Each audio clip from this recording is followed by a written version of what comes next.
श्रीपादराजं शरणं प्रपद्ये। सद्गुरुनाथ परमपिता परमात्मा श्री गोपाल बाबा महाराज की जय। श्रीपाद श्रीवल्लभ स्वामी लेखमाला लेखक क्रमांक 122। संकल्प स्तंभ। विजय स्तंभ हा विजय प्राप्त झाल्यावर उभारण्यात येतो।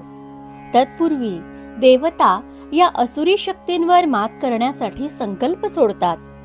जेव्हा असुरांच्या असुरी शक्तीचा जगाला होणारा उपद्रव जगाच्या सहनशीलतेचा अंत पाहत चरणसीमा गाठणार असतो, तत्पूर्वी परमात्मा या असुरी शक्तींवर विजयाचा संकल्प करतो व संकल्प स्तंभ एका विशिष्ट स्थानी उभारण्यात येतो।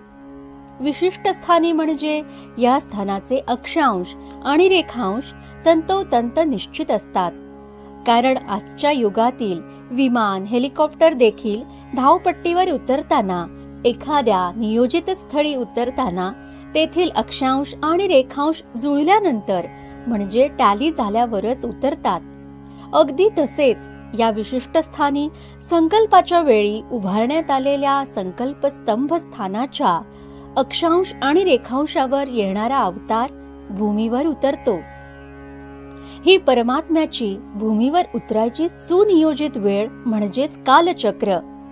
धाराशिव राजधानी असलेल्या असुर महिषासुराच्या निपातासाठी तत्कालीन चिंचपूर म्हणजे आजचे तुळजापूर येथील संकल्प स्तंभ स्थानावर शिव आणि पार्वती हे तुळजाभवानी व भवानी शंकर अवतारात अवतरले।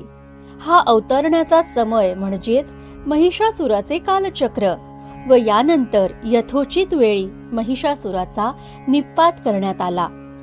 श्रीपाद श्रीवल्लभ हा अवघा 30 वर्षांचा अवतार हा सर्वात प्रमुख संकल्पासह होता, तो म्हणजे भविष्यात कल्की अवतार धारण करून कलीचा कायम स्वरूपी निपात करून सत्ययुगाची स्थापना।